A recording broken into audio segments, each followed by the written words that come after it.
ज़बरदस्त सल्यूट्स भी आज जियो पाकिस्तान का हिस्सा है। ना सिर्फ हम हबीब जालिब साहब को याद करेंगे बल्कि आतिफ असलम को भी याद करने वाले हैं। याद क्यों करने वाले हैं? क्योंकि आज उनकी हैप्पी बर्थडे है। So that is also going to come later in the show. अच्छा जी, एक होता है रेजोनेंस इफेक्ट, आपको पता है इस बारे में? रेजोनेंस इफेक्ट ऐसे होता है कि अगर आप एक पेंडुलम हिलाएं ना तो बाकी सारे पेंडुलम्स भी ऑटोमेटिकली हिलना शुरू हो जाते हैं। और रेजोनेंस एक और चीज़ भी होती है, आपको पता है जब लाइटनिंग होती है तो उसकी लाइटनिंग होने के बाद भी बहुत देर तक उसकी एक आवाज़ और एक सेंस आती रहती है, तो वो रेजोनेंस होता है जो उसका फैल रहा होता है। हाँ, और ये जो हम जिस रेजोनेंस की यहाँ बात करने लगे वो आप बता दें। अच्छा, ये तो बात ही वैसे कुछ और है, आपको पता है कि जब हम साइंटिफिकली रेजोनेंस इफेक्ट में आती है। यस। अच्छा, एनीवे, जब हम थकन या सुस्ती महसूस करते हैं, ये पूरी एक स्टोरी है, उसके बाद आपको बताएंगे बात क्या हो रही है। तो जमाई यानी यौन लेते हैं ना पूरा आप मुंह खोल के, तो इंसान जिंदगी में आपको बताएं 2,40,000 के करीब जमाइयाँ लेता है। पहले इस पे थोड़ा सा, लेकिन मुझे लगता है कि कुछ लोग इससे बहुत ज्यादा लेते हैं। अच्छा, लेकिन इससे, हाँ, मुझे लगता है कि मैं इससे ज़्यादा ही करती हूँ। लेकिन रिसर्च के मुताबिक जमाई लेने की दो वजूहात होती हैं। एक तो ये कि जब कोई इंसान काम करके थक जाता है और इसके दिमाग का टेम्परेचर जो होता है ना वो ज़रा ज़्यादा हो जाता है और फिर वो नॉर्मल करने के लिए ज़रा हवा लेता है मुंह से। अच्छा, और आपने ये भी देखा होगा कि जब एक बंदा जमाई लेता है तो फिर दूसरा भी जमाई लेना शुरू हो जाता है और फिर उसके बाद पूरा कमरा ही जमाइयाँ लेना शुरू हो जाता है। तो जमाई इसीलिए कहते हैं जब लेते हैं तो फिर हाथ मुँह पे रखा करें। और राइट, तो एनीवे बताना आपको ये था, हालांकि इसमें पता नहीं कोई बात थी कि नहीं थी, but at least this is that kind of silly information जो कि आप आगे जाके यूज़ कर सकते हैं। अच्छा जी, बहुत सी बातें और भी करनी है, ये तो हम एम ही आपको कुछ बता रहे थे। Let us come down to some business. One of our top stories आपको बताएं, वायलेंस अगेंस्ट वुमेन सेंटर को बचाना है, विमेन ऑन व्हील्स मंसूबा आगे बढ़ाना है। राहीला जैसी कई और लड़कियों को सहूलियात देंगे तो ही औरत को खुद मुख्तारी मिलेगी।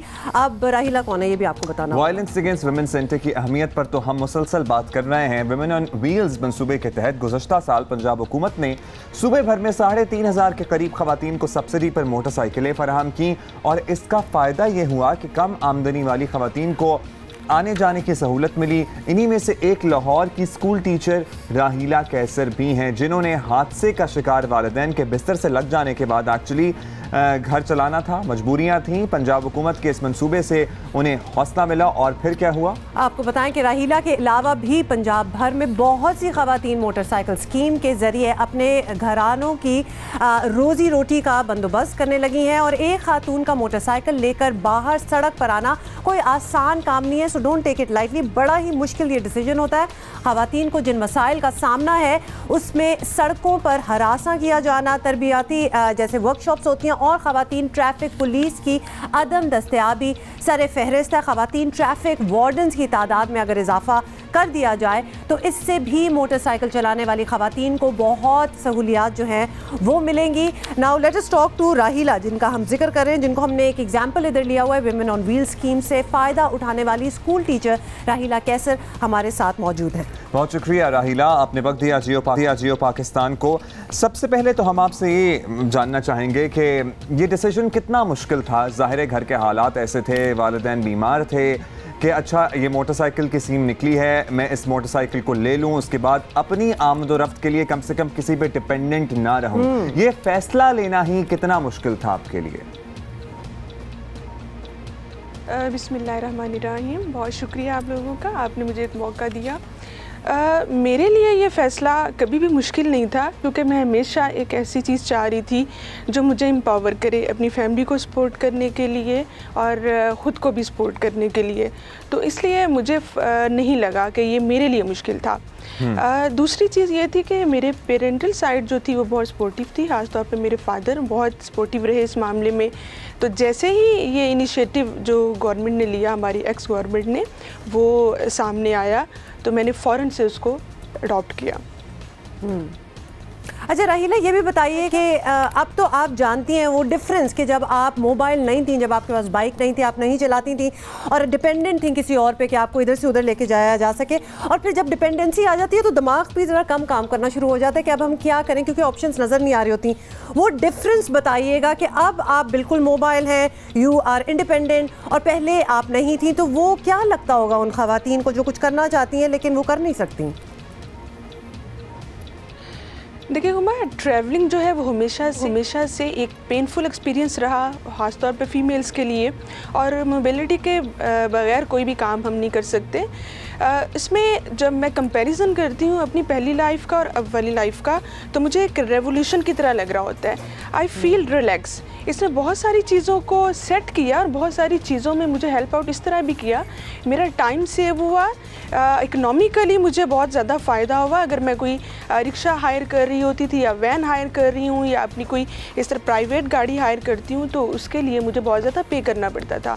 तो इकोनॉमिकली इसने मुझे बहुत सपोर्ट किया। देन जैसे कि मैंने आपको बताया, टाइम कंज्यूमिंग का बहुत ज़्यादा जो इशू होता था, वक्त पे अपनी जॉब पे पहुंचना है, पंक्चुअलिटी मैटर्स हैं, ये सारी चीज़ें बहुत टैकल डाउन हुई इसकी वजह से। इवन मैं बहुत रेगुलर होगी, पंक्चुअल हुई और मेरी प्रमोशंस भी हुई इसी हवाले से। इसके अलावा जो हाउस होल्ड सप्लाइज़ हैं उनके लिए डेली बेसिस पे जब जिस सहूलत से मुझे फ़ायदा हुआ, उसी तरह मैं अपनी मदर को मेडिकल अपॉइंटमेंट्स के लेके जा रही हूँ, उनके इलाज के लिए लेके जा रही हूँ, अपनी सिस्टर्स को फैसिलिटेट कर रही हूँ। तो इस तरह घर में एक बेटा या भाई काम करता है, उसी तरह से फिर सारे घर के जिम्मेदारियां भी सर अंजाम दे रही हैं, सब कुछ हो रहा है। राहिला, आपसे हम ये भी जानना चाहेंगे कि आपके लिए तो आसान डिसीजन था, आपके घर वालों के लिए भी आसान डिसीजन था, लेकिन जब आप बाइक लेके सड़क पे निकली तो आपको रिस्पांस ठीक मिला? क्योंकि लाहौर में अब हमने देखा है और बस लोग देखते हैं थोड़ी देर के लिए, अब नॉर्मलाइज हो रही हैं चीज़ें, कॉमन हो गया। जी अब्दुल्ला, इसमें मैं एक चीज़ ज़रूर शेयर करना चाहूँगी। हमारी सोसाइटी इतनी भी नेगेटिव नहीं है अल्हम्दुलिल्लाह।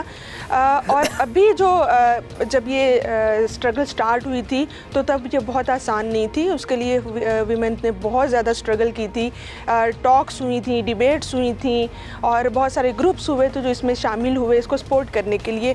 लेकिन अभी अगर हम देखें तो हमारे मेल मेंबर या जो हमारे बहन भाई हैं वो काफ़ी हद तक इसकी फेवर में हैं और वो काफी सपोर्टिव हो गए हैं। Thank you, time is short. बहुत शुक्रिया आपका राहिला कैसर हमारे साथ। राहिला एक एग्जांपल है, ऐसी बहुत सारी मिसालें मौजूद हैं, एग्जांपल्स हैं। और ये तो हम एक स्कीम के तहत आपको बता रहे हैं कि बहुत सी मोटरसाइकिलें बांटी गई और फिर वो चला रही हैं, लेकिन then women on their own also अब खरीद भी रही हैं और इसको चला भी रही हैं। It's a small thing, it is so convenient.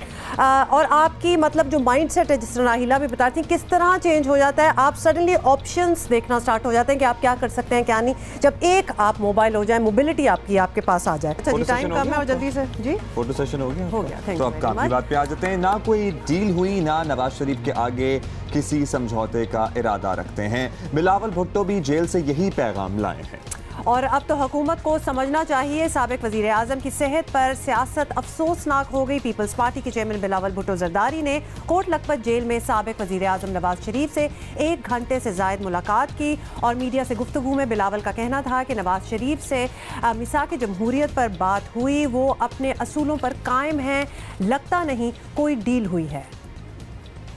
मियां साहब के खिलाफ ये एक लोग कंस्पिरेसी बना रहे हैं। मियां साहब ने ख़ुद कहा है कि वो अब नज़रियाती बन गया है और नज़रियाती कमिटमेंट के साथ इंशाअल्लाह ताला वो ये जो सियासी जदोजहद अपना जारी रहेगा। मैं ऑब्वियसली बीमार तो है, लेकिन मुझे कोई अंदाज़ा, I had no impression, I got no inkling कि कोई डील हुआ या मियां साहब कोई कॉम्प्रोमाइज़ होने के लिए तैयार है। मियां साहब अपने प्रिंसिपल्स पे कायम है और इंशाअल्लाह ताला नून लीग भी अपने प्रिंसिपल्स पे कायम रहेंगे। वज़ीर आला पंजाब के तर्जुमान शहबाज गिल का कहना है कि नवाज शरीफ जिस अस्पताल से इलाज कराना चाहें, हुकूमत तैयार है। बिलावल भुट्टो ने नवाज शरीफ को कराची में इलाज कराने की पेशकश की है, जिस पर हमें कोई एतराज़ नहीं। बिल्कुल इस पर सियासत नहीं खेल रही। This is no politics. हमारी कंसर्न है, एक इंसान बीमार है, वो चाहते हैं कि हम उनको हेल्प करें, हम 100 दफ़ा हेल्प करने को तैयार हैं, वो हेल्प लेने को तैयार न हो। और उन्होंने अगर उनकी ख्वाहिश है जिस तरह के वो अपनी टीम के पास जाएं वहाँ इंग्लैंड में, तो ये तो मेरा ख्याल है बात आपको भी पता और सबके सामने वाज़ह है। और मेरा ख्याल है एतजाज़ हसन ने एक बड़ी अच्छी स्टेटमेंट दी थी कि ये हमारे बस की बात तो नहीं है, ये तो कोर्ट जो है वो डिसाइड कर सकती है। मरियम नवाज शरीफ ने बिलावल भुट्टो जरदारी को ट्विटर पर मुखातिब करते हुए शुक्रिया अदा किया और लिखा कि आपकी मुस्बत सोच और रहम दिलाना रवैया मेरे लिए बहुत माने रखता है। दूसरी जानिब वज़ीर इत्तलात फवाद चौधरी ने कहा कि भुट्टो के नवासे की ज़ियाउल हक के मुंह बोले बेटे से मुलाकात सदी का सबसे बड़ा यू टर्न है, ये उनका कहना था। फवाद चौधरी साहब नेवर फेल्स टू से विद स्टेटमेंट्स। अभी हम आगे बढ़ेंगे, पीटीआई रहनुमा उमर सरफराज चीमा से बात करेंगे। चीमा साहब शुक्रिया। चीमा साहब, बिलावल भुट्टो साहब मियां नवाज शरीफ से मिले और उनका कहना है कि ना कोई डील हुई है, ना मियां साहब किसी समझौते के लिए तैयार हैं। क्या हुकूमत ये चाहती है कि कोई समझौता हो जाए, कोई दरमियानी रास्ता निकल आए? मेरे ख्याल में तहरीक इंसाफ की हुकूमत और इमरान खान साहब बार बार इस चीज़ को बड़ा वाज़ेह तौर पे कह चुके हैं कि किसी तौर पे भी चोरी और करप्शन के हवाले से जैसा माजी में NROs और डीलें होती नहीं, तहरीक इंसाफ की हुकूमत में इस किस्म का कोई इम्कान नहीं है कि किसी किस्म की NRO हो सके। अच्छा, ये भी बताइएगा चीमा साहब कि आपका दावा है कि मियां साहब को इलाज की मुकम्मल सहूलियात दी जा रही हैं और मुस्लिम लीग नून कहती है कि जो मांगा गया है वो नहीं दिया गया, तो अब इस मसले का हल क्या है? कौन फैसला करेगा कि किसकी बात ठीक है? देखें, ये PMLN की क़यादत और बाकी सबको भी पता है और मियां साहब को ख़ुद भी पता है कि उनका इलाज जो है बिल्कुल यहाँ मुमकिन है, लेकिन वो जो वज़ीद हैं कि वो जो है उनकी ज़मानत हो और वो मुल्क से बाहर तशरीफ़ लेके जाएं, लंदन जाएं और वहाँ जाके उन्हीं डॉक्टर से इलाज करें। तो इससे तो यही तासुर मिल रहा है कि ये एक बीमारी को अपनी सेहत का जो है बहाना बना के जो है ये चाहते हैं कि इनको NRO मिल जाए या अदालतों के ऊपर जो है प्रेशर डाला जाए, जिसमें आज पीपल्स पार्टी भी शामिल होगी, क्योंकि ये अच्छी तरह से जानते हैं, ये ख़ुद भी हुकूमतों में रहे कि हुकूमत के पास किसी तौर पे भी इख्तियार नहीं है, क्योंकि मियां साहब कोई सियासी कैदी नहीं है। मियां साहब जो है एक चोरी और करप्शन के केस में जो है अदालत के हुक्म पे वहाँ पे सज़ा काट रहे हैं। अच्छा चीमा साहब, बिलावल भुट्टो की मियां साहब से मुलाकात हो जाना ही मे बी इसमें एक मैसेज ये है कि किसी न किसी पॉइंट पर अपोजिशन मुत्तहिद तो है, हुकूमत को इससे कोई परेशानी नहीं है? कोई तहरीक शुरू हो गई तो फिर क्या प्लान है आप लोगों का? देखिए, जरदारियों और शरीफों के इकट्ठे हो जाने से हुकूमत को किसी किस्म का कोई ख़तरा नहीं है और ये महज एक वो जो करप्शन बचाओ मुहिम जो है अब उसमें मियां नवाज शरीफ की सेहत को जो है इशू बना के उस पर सियासत की जा रही है और इनके गठजोड़ से मैं नहीं समझता कि हुकूमत को किसी किस्म की तहरीक या किसी और कोई सियासी खतरा हो। बहुत शुक्रिया। PTI रहनुमा उमर सरफराज चीमा हमसे बात कर रहे थे। बहुत ज़्यादा ही सेट शी सेट टाइप सिचुएशन होगी है, कौन क्या कह रहा है कंफ्यूजन ही है, बट एनीवे 22 मार्च को एक फिल्म रिलीज होने वाली है, लाल कबूतर। मंशा पाशा और अहमद अली अकबर से हमने गप्पे शप्पे मारी हैं, जबरदस्त मेहमानों से मुलाकात करानी है। द ट्रेलर लुक्स प्रॉमिसिंग, कुछ समझ आ भी रहा है, कुछ नहीं भी आ रहा। मुझे लगता है कि मैं मेरे जैसे लोगों के लिए बनी है क्योंकि मुझे थोड़ी सी समझ आ गई है, बट एनीवे गेस्ट हमारे स्टार्स ऑफ द मूवी हमारे साथ बैठे हैं तो हम आपस में क्यों बातें कर रहे हैं। सबसे पहले of course Mansha Pasha is with us and Mansha is looking so stunning and very serious also in the trailer, तो वो हमने पूछना है कि एक्चुअली उधर क्या हो रहा है। And Ahmad Ali Akbar is also with us. Thank you so much guys for coming here. Ahmed, you are the taxi driver ka role na? Yes, I got that. And you are some lady who's asking him to do something but not too happy about it. Not too happy. कोई smile वगैरह, कोई गाना शाना, कोई खुशी की बातें भी हैं जिसमें मैं स्माइल कर रही हूँ। ढूंढने से मतलब है कि ढूंढने से एक शॉट ये पूरी फिल्म में जिसमें आप लोग हंसी मजाक करेंगे या फिर इतनी ही इंटेंस फिल्म है जितनी ट्रेलर से लग रही है? हाँ, ये सवाल बनता है। मंशा पहले आप बता दें। इंटेंस फिल्म है डेफिनेटली, ऐसा नहीं है कि इसमें कोई वो पार्ट्स नहीं है जो कि इमोशनल हो। Obviously with that intensity there is emotion and all of that, but ये कि definitely it's a crime thriller, it's drama, there is a lot of it's dramatic, तो देयर इज दैट एलिमेंट। ये अपने genre से बिल्कुल fit हो रही है, like you know into that piece, into that puzzle, so it is very much a crime drama thriller. It's not deviating from that. Cinema में as such मैंने कोई इस लेवल पे बनती हुई क्राइम ड्रामा थ्रिलर देखी नहीं है। और बड़ी ज़रूरी है आई थिंक कि आहिस्ता आहिस्ता हम अलग किस्म की फिल्में बनाएं, ये नहीं कि सिर्फ एक रोम कॉम यू नो जो है गाने बजाने वाली एक ही फिल्म, बिकॉज आखिर में लोगों को भी भैया कुछ वैरायटी वगैरह पसंद एब्सोल्युटली, और इसीलिए मैं कहती हूँ this is an exciting time for us and obviously Pakistani films कि आप कुछ भी कर सकते हैं। There is so much room that you can actually experiment with everything. What did you like about it? जब आपको ऑफर हुई फिल्म, आपने स्क्रिप्ट पढ़ी, आपको क्या डिफरेंट लगा कि मैंने ये करनी है? स्क्रिप्ट डेफिनेटली कमाल का प्रीवियस काम हम दोनों को बहुत पसंद था। The director of the film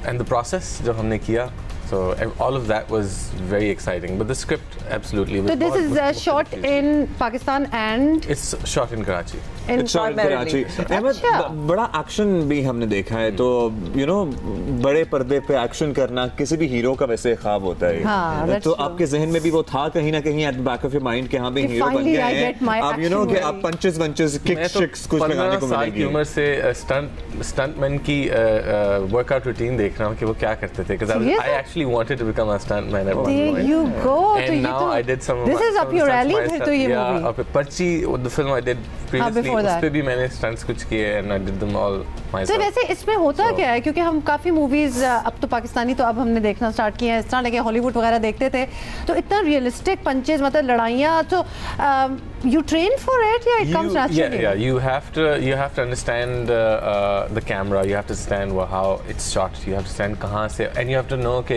it's the person reacting जो ज़्यादा convince करता है audience को। अच्छा, तो फिफ्थ क्लास वाला सवाल है, लेकिन जो मुक्का लग रहा होता है वो बस करीब से आके गुजर जाता है, करीब से गुजरता है। It's more timing, it's more camera angle and हाँ, but obviously शक्ल पे तो वो expression लाना ही है कि जैसे कुछ पड़ रहा है आपके मुंह पे। जो receiving end पे उसको अच्छा perform करना। देखो कितनी अच्छी तरह इन्होंने explain कर दिया, वरना actually when we are watching तो हम ये नहीं देखते कि बड़ा कमाल है, क्योंकि असल में वो चीजें नहीं हो रही जिसका इमोशन आपने देना है।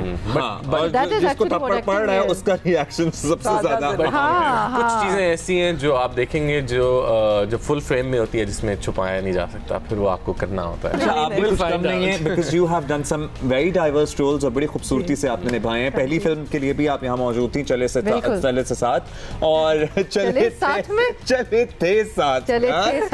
थे साथ। और अब जो है ये लाल कबूतर, बाय द वे नाम कैसे कंसीव? हाँ, ये नाम क्या है, क्या इससे क्या हमारे डायरेक्टर के दिमाग में कहीं निकला, वहीं से निकल के आया है ये। हम सबको उन्होंने जो है इसको एक गिफ्ट, देखिए कहीं यूज होता है अंदर in the movie. Our main song, कोई कबूतर का मर्डर कुछ होता है ऐसा नहीं? और सब कबूतर as a messenger, no it's not happening, ऐसा कुछ भी ग्राफिक।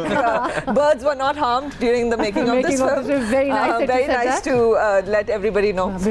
बट ये कि कोई ऐसी चीज नहीं है। हमारा एक टाइटल सॉन्ग है जो है Laal Kabootar, and it's metaphoric in the film. There is an element of Laal कबूतरनेस। I think देखा जा सकता है ना, जैसा हम सब की अपनी थ्योरीज भी हैं इसके पीछे। हमारी अपनी थ्योरी। आपकी क्या जाती थ्योरी है इसके पीछे?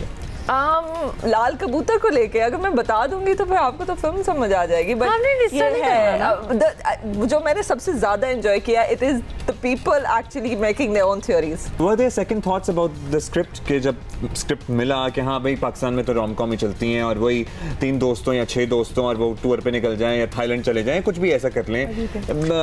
देखिए मेरे लिए मुझसे एक सवाल पूछा जाता है कि are you excited about the film? मैं कहता हूँ श्योर, बट एक्साइटमेंट लोगों की है, मेरी एक्साइटमेंट तो वहाँ खत्म हो गई थी जब फिल्म की शूट खत्म हो गई थी। So what excites me is the process and excites मी, और मैं इस तरह की चीज़ें पिक करता हूँ जो मुझे फुलफिल करें, मुझे and he's done so many rom-coms also, he's been in them, so I think इसका तो हो गया कि मेरा पेट भर चुका है, मेरा पेट भर चुका है।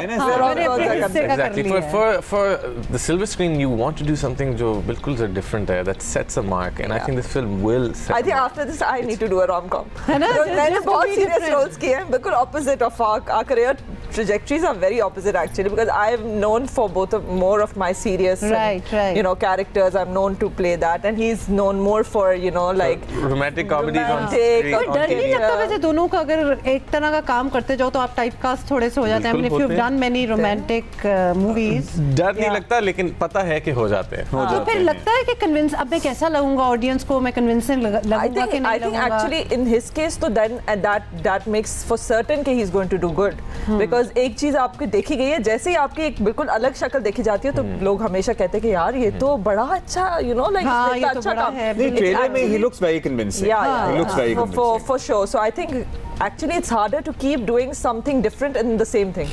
22nd March, mark your calendars, और These are the stars of लाल कबूतर and what you think of लाल कबूतर कि उसमें है कौन, वो भी आप हमें ट्वीट करके भेज सकते हैं और इनको भी इनके जो फेसबुक और इंस्टाग्राम पेजेस हम बता सकते हैं उस पे। Thank you, speculations are open. Thank you Ahmed, thank you guys and best of luck. Thank you. Come back to our top story. कुछ पता नहीं है कल को आपकी कॉल्स जो है ना, जो मोबाइल फोन कॉल्स आप कर रहे हैं वो काफी महंगी होने वाली हैं। अभी नहीं हुई वैसे, लेकिन हो सकता है। पहले आपको खबर बताते हैं, then we have an expert जिनसे हम बात भी करेंगे।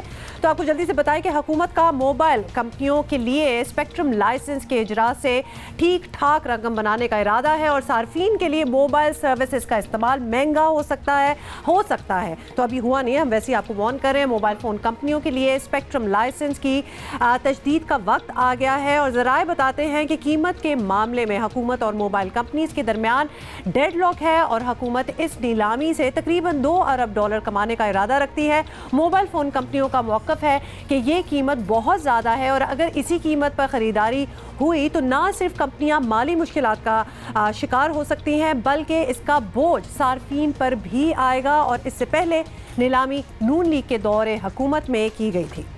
पाकिस्तान की इंडस्ट्री को, पाकिस्तान के बिजनेसमैन को, पाकिस्तान को एक जो नई टेक्नोलॉजी मिलनी चाहिए थी लेटेस्ट, वो नहीं मिल रही थी, जिसके नतीजे में कई हज़ार जॉब्स क्रिएट होंगी। आपकी इंडस्ट्री के लिए इतना फ़ायदा होगा, आपकी आईटी इंडस्ट्री जो है जब वो इतना ग्रो करेगी, hundreds of thousand jobs will be available और मुल्क में लेटेस्ट टेक्नोलॉजी आएगी। डिजिटल सर्विसेज के एतबार से पाकिस्तान में सार्फिन की तादाद बहुत ज़्यादा है, लेकिन मयार ख़त्ते में सिर्फ अफगानिस्तान से बेहतर है। एक शोबे में पाकिस्तान की कारकर्दगी बेहतर रही और वो मोबाइल फ़ोन सेट और सर्विसेज का सस्ता होना था। अब मोबाइल फ़ोन सेट पहले से महंगे हो चुके हैं। अगर मोबाइल फ़ोन सर्विसेज भी महंगी होगी तो तकरीबन 15 करोड़ सार्फिन के लिए एक बड़ा झटका होगा और वे पूरी दुनिया में कनेक्शंस के साथ मोबाइल मिलते हैं। हमारे यहाँ ये नया ट्रेंड है कि आपको लाखों रुपए के फ़ोन लेने पड़ते हैं। You know how it works around the globe. America में अगर आप देखें तो जब आप फ़ोन आप नया ले रहे हो तो कनेक्शन भी और फिर आपको एकदम से वो सारे पैसे नहीं देने होते। बट एनीवे अभी क्या बात हो रही है वो हमें समझने की बहुत ज़रूरत है और हसीन उस्मान ने हमें ज्वाइन किया है। डिजिटल एक्सपर्ट है, साइबर सिक्योरिटी एक्सपर्ट है। Thank you so much for joining us.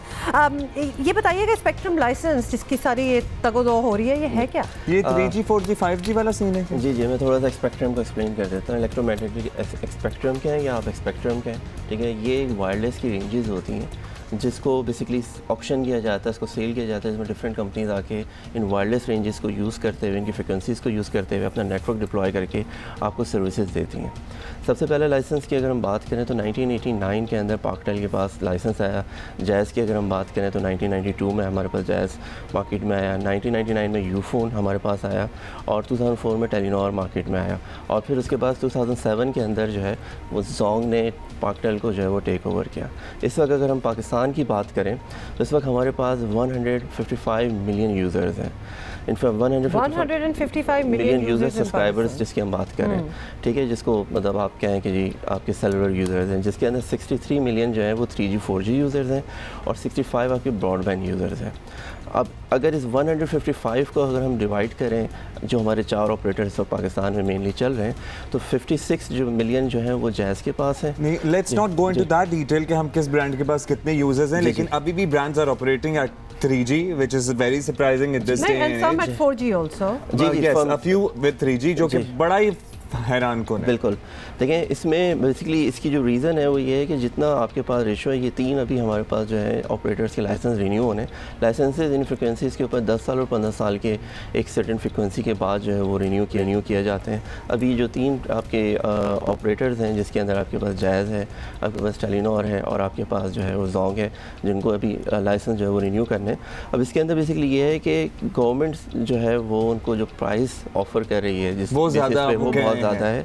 Globally अगर मैं यूरोप की एग्जांपल दूं या यूके की एग्जांपल दूं तो वहाँ पर इस चीज़ में सब्सिडी दी जाती है ताकि आपका जो इंफ्रास्ट्रक्चर है उसके ऊपर इन्वेस्टमेंट ज़्यादा की जा सके। अगर आपके पास लाइसेंस की कॉस्ट बहुत ज़्यादा होगी तो उसका इम्पैक्ट ये होगा कि वो इंफ्रास्ट्रक्चर पे जो है वो एम्फसाइज नहीं करेंगे या उसकी कॉस्ट जो है वो कट करेंगे या आपकी सर्विसेज के अंदर आएगी। तो ये एक है, तो हमसे लेंगे पैसे या अपने अंदर तब्दीली करेंगे, जिससे ज़ाहिर है इंडस्ट्री पूरी बैठ सकती है। This makes sense sense to you, क्योंकि यू आर द एक्सपर्ट, आपको मतलब कि जो गवर्नमेंट लगा के एक रेट बैठी हुई है कि इसी पे होगा, तो दिस इज ओके रेट, आपको सही लगता है कि दुनिया में भी इसी तरह ही होता है? इट इज नहीं, मैं समझता हूँ कि हमें स्पेक्ट्रम की ऑक्शंस की जो लाइसेंस है वो एक्सपेंड करनी चाहिए, ठीक है। हमारे पास जो फ्रिक्वेंसी जिनके हम ऑक्शंस कर रहे हैं वो थोड़ी सी कम है as compare to other countries. तो हम अगर सर्विसेज और नेचर ऑफ बिजनेस को सही तरीके से लाइसेंस करके करें तो government can make more money. With holding tax के ऊपर इस वक्त गवर्नमेंट हमारी 40 बिलियन जो है वो सिर्फ विद होल्डिंग टैक्स से ले रही है, जिसमें 80% यूज़र जो है वो अब टैक्स रिटर्न नहीं लेते अपना, तो वो भी एक अलग रेवेन्यू है। लाइसेंसेस की अगर हम बात करें तो उससे जो रेवेन्यू जनरेट किया जा रहा है वो एक अलग है। इस वक्त जो है वो हमारे एंटरप्रेन्योरशिप जो यूथ है हमारी, वो नए बिज़नेस कॉन्सेप्ट्स को ग्लोबली जो ट्रेंड्स चल रहे हैं आपके पास, उनको मोबाइल के अंदर ट्रांसफॉर्म करके आपके पास इंट्रोड्यूस करा है। तो mobile is your very important thing. जब ये 4G लाइसेंसेस जब ये नीलाम हुए थे, अब जो कीमतें लगाई जा रही हैं उससे ज़्यादा है ये कीमत? जी, वो मार्केट वो भी ठीक ठाक ही। जी। अब उसमें बेसिकली डेडलॉक जो कुछ आर्टिकल्स में देख रहा था उसमें ये है कि जी यूफोन के कुछ जो प्राइसिंग उन्होंने जो ऑफ़र की, कुछ कंपनीज हैं जो वो कह रही हैं कि जी हमें उस प्राइस पे दें, तो जो नेगोशिएशन है उसमें थोड़ा सा डेडलॉक है आपके अलावा। बट मैं उसको इस तरह से देख रहा हूँ कि इसका डेफिनेटली प्राइस के ऊपर गवर्नमेंट जाती है तो उसका इम्पैक्ट यूज़र पे आएगा। इस वक्त अगर आप देखें तो अब हम ट्रांसफॉर्म हो रहे हैं मोबाइल की तरफ, बिजनेसेस जो है वो आपके ट्रांसफॉर्म हो रहे हैं मोबाइल की तरफ। इस वक्त अगर आपको जैसे स्टैट्स दूँ, एंड्रॉइड की जो है वो up to 2.6 million mobile apps हैं जिसमें मल्टीपल बिजनेसेस हैं। हम उन कॉन्सेप्ट्स को लेकर आ रहे हैं। मोबाइल आपके पास एप्पल स्टोर की अगर मैं बात करूँ तो 2.1 मिलियन प्लस है। जो सिर्फ रेवेन्यू एप्पल स्टोर का इस वक्त है सिर्फ मोबाइल ऐप से, वो फोरकास्टेड है 180 बिलियन। तो बेसिकली हमें ये दुआ करनी चाहिए कि ऑब्वियसली जो भी यहाँ समझौता हो वो हम पे आके उसका नजलाना टपके, बिकॉज़ फिर यूजर्स जो हैं उनको they have to pay up for it. Haseen Usman, thank you so much for coming here and explaining to us कि एक्चुअली क्या हो रहा है। हाँ, कोई बीच का रास्ता निकालना चाहिए ताकि टेलीकॉम इंडस्ट्री में लाखों लोग एम्प्लॉय हैं इस मुल्क में, तो उनको भी धचका नहीं लगना चाहिए। वैसे सारी आधी इंडस्ट्रियाँ बैठ गई हैं। अभी हम आगे बढ़ेंगे। और अच्छा, और ये मुझे अच्छी बड़ी बात लगी है क्योंकि ये हम कितने आपको एग्जांपल्स दे चुके हैं इस चीज़ की कि पाकिस्तानी ख़वातीन जो हैं आज हर मैदान में ख़ुद को मनवा रही हैं, और जिसकी ताज़ा मिसाल आज हम आपको देना चाहते हैं। हुंजा से ताल्लुक़ रखने वाली अनीता करीम है, और अनीता पाकिस्तान की पहली मिक्स्ड मार्शल आर्ट्स यानी MMA हैं, और हाल ही में उन्होंने सिंगापुर में वॉरियर सीरीज़ जीती है, और वो इस्लामाबाद स्टूडियो में हमारे साथ है। But do check her out, do look at her dedication कि वो क्या ज़बरदस्त, मतलब उन्होंने सोचा भी कैसे कि ये कर लेंगे। कोच ने भी हमें ज्वाइन किया। बिल्कुल जी, अनीता हमारे साथ हैं, और साथ ही अली सुल्तान भी हैं जो कि अनीता के कोच हैं। They are both joining us from Islamabad. Thank you so much guys. Anita, सबसे पहला सवाल तो सॉरी बट यही बनता है जो कि यकीनन हर कोई आपसे पूछता होगा कि स्पोर्ट्स ही कुछ करना था तो MMA मतलब इतनी मार कुटाई। यही तो हमारा मकसद था कि ख़वातीन को माशरे में कमज़ोर समझा जाता है या ख़वातीन अपने आप को कमज़ोर समझते हैं, तो यही चीज़ इसी चीज़ को हमने तोड़ना था कि ख़वातीन भी अगर हिम्मत करे, मेहनत करे, वो हर चीज़ कर सकती है जिस तरह से हमारे माशरे में मर्द करते हैं। बेशक, you are very right about that, और इसमें तो कोई शक अब किसी को रहेगा भी नहीं। लेकिन ये आइडिया कैसे आया? मतलब आप हमेशा इंक्लाइंड थी टुवर्ड्स इट या फिर आप टुवर्ड्स मार कुटाई आप कहना चाह रहे हैं? नहीं, नॉट मार कुटाई, but MMA as a sport, मतलब किस तरह ये आपको ख्याल आया? असल में मेरी पूरी फैमिली ब्लैक बेल्ट है ताइक्वांडो की, और जो मेरे भाई है और वो हेड कोच है मेरे, और इन्होंने ही मुझे सिखाया, बचपन से ही मुझे टफ ट्रेनिंग दी, और उन्हीं ने मुझे सारी चीज़ें सिखाई, और यही आज इस पोजीशन पे मैं उनकी वजह से हूँ। तो अनीता, ये भी बताइएगा कि आप कितने भाई बहन हैं? क्या बहुत सी बहनें हैं और क्या सारे इसी में हैं? हम मेरे 3 भाई और हम 2 बहनें हैं। तो सारे पांचों के पांचों यही खेलते हैं? मिक्स मार्शल आर्ट्स में या ब्लैक बेल्ट हैं? मेरे जो ये भी मेरे भाई है जो मेरे कोच हैं, और 2 मेरे भाई कोचेस हैं और एक MMA फाइटर है। भाई को ही शामिल कर लेते हैं गुफ्तगू में। अली, ज़बरदस्त हैं आप, क्योंकि भाई और पेरेंट्स, पर्टिकुलरली वालिद, घर के जो मेल मेंबर्स होते हैं, उनकी सपोर्ट सबसे इम्पॉर्टेंट होती है। इस तरह का कोई भी स्पोर्ट अगर कोई लड़की परस्यू करना चाहती हो, ये सफ़र कैसा रहा आपका, और क्या बस था बचपन से कि हम सब ने कुछ ना कुछ इसी फील्ड में करना है? हाँ जी, ये हमारी फैमिली में है जो मार्शल आर्ट्स। हम बेसिकली हम छोटे थे, 5 साल की उम्र से हम ये मार्शल आर्ट प्रैक्टिस करते आ रहे हैं और हमने अपने पढ़ाई के साथ इसको हमने कंटिन्यू रखा। और जब हमारी पढ़ाई ख़त्म हुई तो हमने जॉब को परसीव करने के बजाय अपने पैशन को ही हमने अपना प्रोफेशन बनाया। तो अनीता के हवाले से ये है कि अनीता बचपन से ट्रेनिंग करती थी और गांव में होती थी और बहुत तगड़ी थी। और जब यहाँ इस्लामाबाद में एजुकेशन के लिए यहाँ पे उनको हमने जब बुलाया तो उन्होंने जब हमें देखा कि हम पहले से यहाँ पे एस्टेब्लिश्ड हैं और हम MMA को हम पॉइंटर्स हैं पाकिस्तान में, हमने MMA को प्रोड्यूस किया। इससे पहले भी हमारे पास 4-5 हमारे पास चैम्पियंस हैं जो बाहर फ़ॉरेन मुल्कों से जो है ना जीत के आए हैं। तो इन्होंने अपना शौक़ जाहिर किया कि जी मैं भी इसी फील्ड में आना चाहती हूँ। तो सपोर्ट किया। बिल्कुल। अभी अली आपसे भी अभी पूछेंगे कि किस तरह लगा कि अपनी बहन को ही आप कोच कर रहे हो, और ऑब्वियसली बड़ा टफ हो जाता है, you have to be the boss in that. लेकिन कमिंग बैक टू अनीता, ये ज़रा इसके बारे में भी बताइएगा, वन वॉरियर सीरीज़ कितने पार्टिसिपेंट्स थे और किस किस को आप हरा के सबसे पहले आए? इसमें दुनिया भर से फ़ाइटर्स आते हैं और इसमें एक ही फ़ाइट होता है और वो 2 महीने बाद फिर से फ़ाइट होते हैं। तो ये एक ही फ़ाइट था, मेरा सेकंड फ़ाइट था एक्चुअली। मैं थोड़ा सा इसको मैं आपको एक्सप्लेन कर देता हूँ। ये MMA की फ़ाइट इसमें जो है ना आप एक से ज़्यादा फ़ाइट नहीं कर सकते, क्योंकि ये इतना ब्रूटल है कि आप एक फ़ाइट करने के बाद अगले 2 महीने तक आप दोबारा जो है ना उस काबिल नहीं होती हैं कि आप फ़ाइट करें। तो इसमें आपका फ़ाइट जो है ना पहले ही 2 से 3 महीने पहले से ही एक ही आपके ओपोनेंट के साथ डन होती है। और फिर फ़ाइट के बाद आप चाहे आप जीते या हारे, आप बहुत ज़्यादा ज़ख्मी होते हैं तो आप दूसरा फ़ाइट नहीं कर सकते। तो इसमें सिर्फ एक ही फ़ाइट है। अनीता को देख मैंने अनीता से पूछना है, अनीता चले भाई वगैरह तो चले कोच कर रहे हैं, सब ये ट्रेनिंग लेते रहे हैं, अम्मी ने नहीं कहा या घर की और खवातीन ने नहीं कहा क्या कर रही हो, मुंह पे चोट लग जाएगी, निशान आ जाएंगे? ये होता है हमारे यहाँ बहुत। अम्मी अक्सर कहती है, और पहले तो उन्हें बहुत डर लगता था। अभी जिस तरह से मेरे ट्रेनिंग देखती है तो मुझे हमेशा कहती है अभी गई हो तो अभी खूब मेहनत करना और पाकिस्तान का नाम रोशन करना। यानी जो काम आपने किया है, अम्मी भी आप जैसी चाहिए जो इनकरेज करे इतना ज़बरदस्त, और जैसे पूरी फैमिली, भाई भी definitely I would say all of you guys बहुत बहुत शुक्रिया and best of luck for your future fights. I would Anita और लड़कियों को and Ali, both of you, and of course you guys are an inspiration. लेकिन एक बात मैंने वैसे अनीता से पूछना भूल गई, क्या कि कभी कोई हड्डी पसली कुछ टूटी? मतलब है कि अगर 2 महीने तक आप रिकवर करते हैं और लड़ने के काबिल नहीं रहते तो काफी कुछ टूटता होगा। अब्दुल्ला, ये मजाक तो नहीं, आपको पता है पूरा साल लग जाता है, कोई एक उंगली भी टूटी हो तो उसको ठीक करने में, मतलब it takes a long time.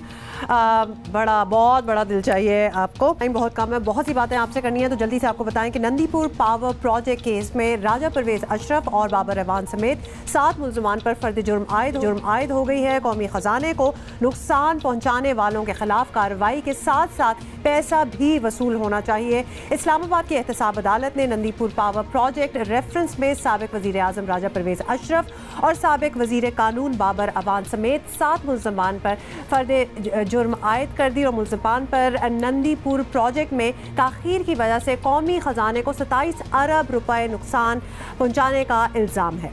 Babar Awan ने रेफरेंस की रोज़ाना समाअत का मुतालबा करते हुए कहा कि आइंदा समाअत पर 4 गवाह तलब किए जाएं। नंदीपुर पावर प्रोजेक्ट पंजाब में पीपल्स पार्टी के दौर में हुकूमत में तामीर होने वाला मंसूबा था, जिसके जरिए 525 मेगावाट बिजली हासिल करने का दावा किया गया। मुख्तलिफ सियासी जमातों की जानिब से मंसूबे में करप्शन के इल्जाम आयद किए गए थे। रिपोर्ट्स के मुताबिक इस मंसूबे की लागत 22 अरब रुपए से 58 अरब रुपए तक जा पहुंची, लेकिन कई साल ये बता दें क्या साल मशीनरी कराची पोर्ट पर पड़ी खराब हो गई, तो वहाँ पड़ी रही और फिर यूज भी अंग्रेजी के लफ्ज उर्दू में लेके जाते हैं ना तो गड़बड़ेशन बहुत मुश्किल हो जाता है। लेकिन of course we have with us Awais Yousafzai, नुमाइंदा जियो न्यूज़, उनसे बात करते हैं। अवैस, सबसे पहले तो ये बताएं कि राजा परवेज अशरफ और बाबर अवान पर बुनियादी तौर पर इल्ज़ाम है क्या? जी देखिए, ये जो नैब रेफरेंस है इसमें ये कहा गया है कि नंदीपुर पावर प्रोजेक्ट जो है वो बहुत अहम कौमी मंसूबा था, क्योंकि एनर्जी क्राइसिस चल रहा था, लोड शेडिंग थी मुल्क में, और ये बड़ा कौमी मफाद का एक मंसूबा था। लेकिन जो राजा परवेज अशरफ हैं और बाबर अवान हैं, दोनों ने मिली भगत से इसमें ताख़ीर इस तरह की कि वजारत कानून से राय मांगी गई थी कि वो अपनी लीगल ओपिनियन दें इस प्रोजेक्ट के हवाले से, ताकि जो फाइनेंशियल एग्रीमेंट्स हैं वो किए जा सकें, लेकिन वो राय नहीं दी गई और उसमें ताख़ीर की गई। और इस ताख़ीर के सबब जो कि कई साल पर मुश्तमिल थी, कौमी ख़जाने को 27 अरब रुपए का नुकसान उठाना पड़ा।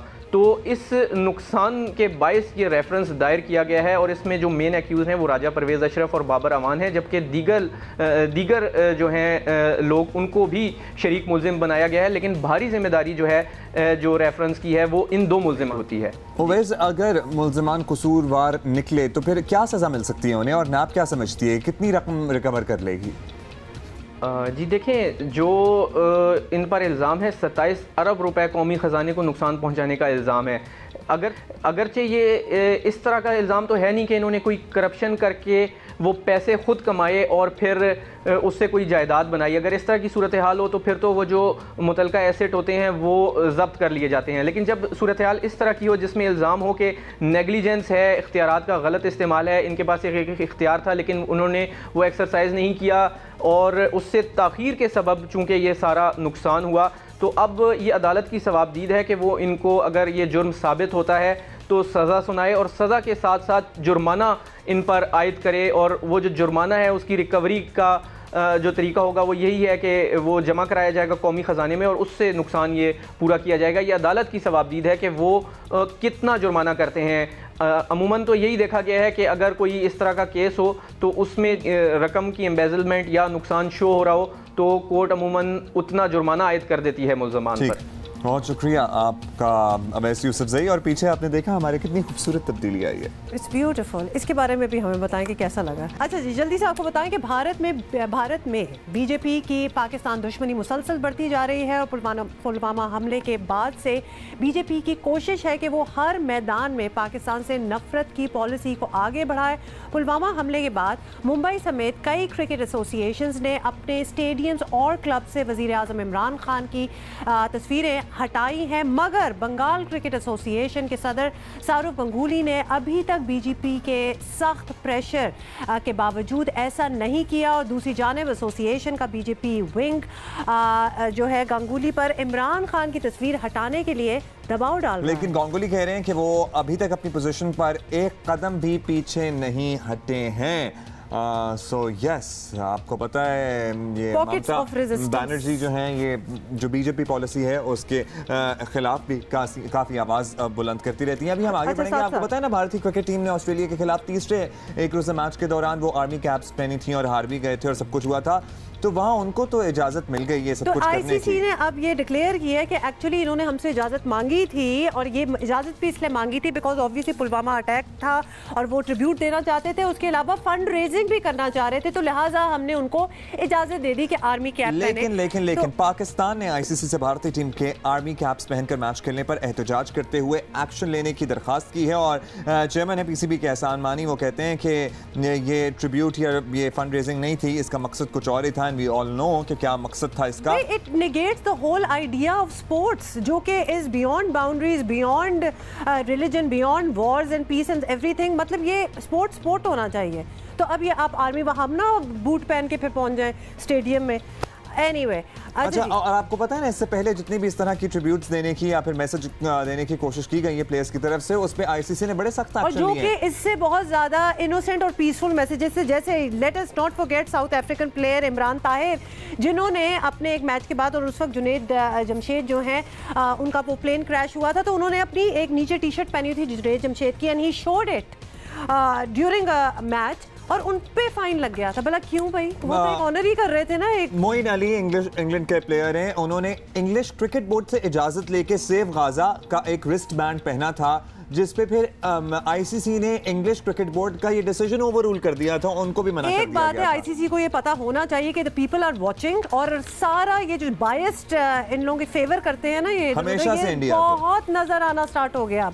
हमेशा से करते थे but it's so obvious now.